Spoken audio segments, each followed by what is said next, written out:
let's get out there and find and catch your very first wild Pokemon. The coolest part about Pokemon Go is that you're actually interacting with your environment. Based off of Google Maps, Pokemon Go sees where you are. You walk around your real world and Pokemon appear around your world. There's other things that appear like gyms and Pokestops. We'll be covering those in a future lesson. But first, let's find your very first wild Pokemon. You have to have the app open and running, so you can't just walk around and wait for Pokemon to appear with your phone off. Once you are close to a Pokemon, your phone will vibrate. You can literally move your camera around. You will see in Pokemon Go, if you're using the augmented reality mode, you can turn this off. I'll talk about that in just a sec.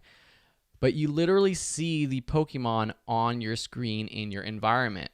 Once you see a Pokemon, your screen will show a few different options, and this graphic shows you those options.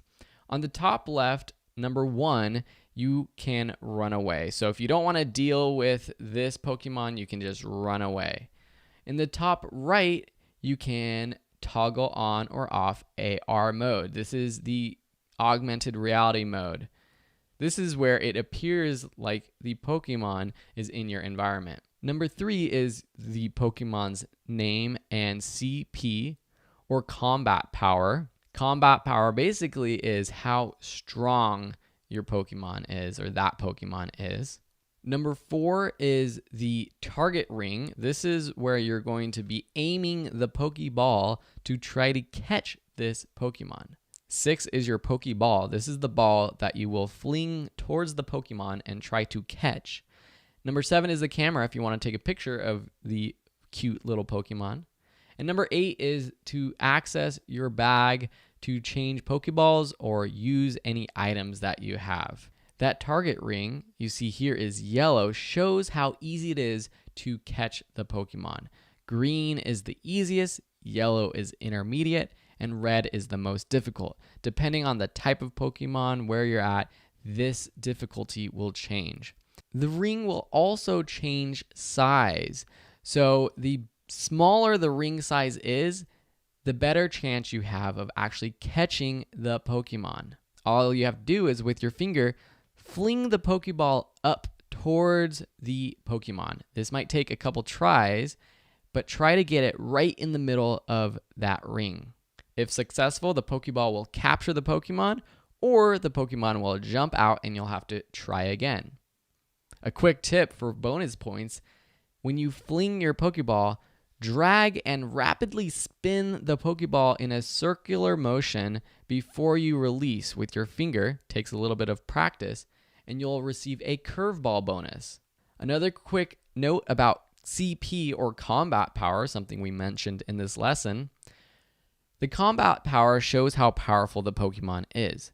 Once you catch that Pokemon, you can actually increase their CP with 2 things: Stardust and candies. Stardust is something that you get every time you catch a Pokemon, and candy is an item specific to each Pokemon that you get when catching that Pokemon. So for example, if you're catching a Zubat and you want to make your Zubat stronger with more combat power, catch more Zubats. You get more Zubat candy that will help raise the combat power of your Zubat. Another thing to note is your Pokeball has levels. The higher performance balls like Great, Ultra, and Master Balls increase the ability to catch wild Pokemon. You can access these from your bag, but you won't be able to get these Pokeballs yet. You have to level up your character, something we'll talk about more later, and you will have to find them and get them at Pokestops. Another thing we'll talk about in just a minute. Your own character level, you as the Pokemon Master, it increases as you catch more Pokemon. And this allows you to see higher combat power Pokemon in the wild. So when you're just starting, you're going to see a lot of basic Pokemon like Zubats and Pidgeys. But as your character level increases, you'll see more advanced Pokemon. Another thing to note is that different types of Pokemon show up in different places at different times. You'll probably find more water Pokemon by lakes, oceans, rivers, and maybe some more grass-type Pokemon in rural areas. We'll talk more about types of Pokemon later. Different Pokemon might come out at night versus during the day as well. So go out, have fun, start catching Pokemon, practice your Pokeball flinging, and if you need help navigating the map, check out our next lesson, which will walk you through your Pokemon Go map.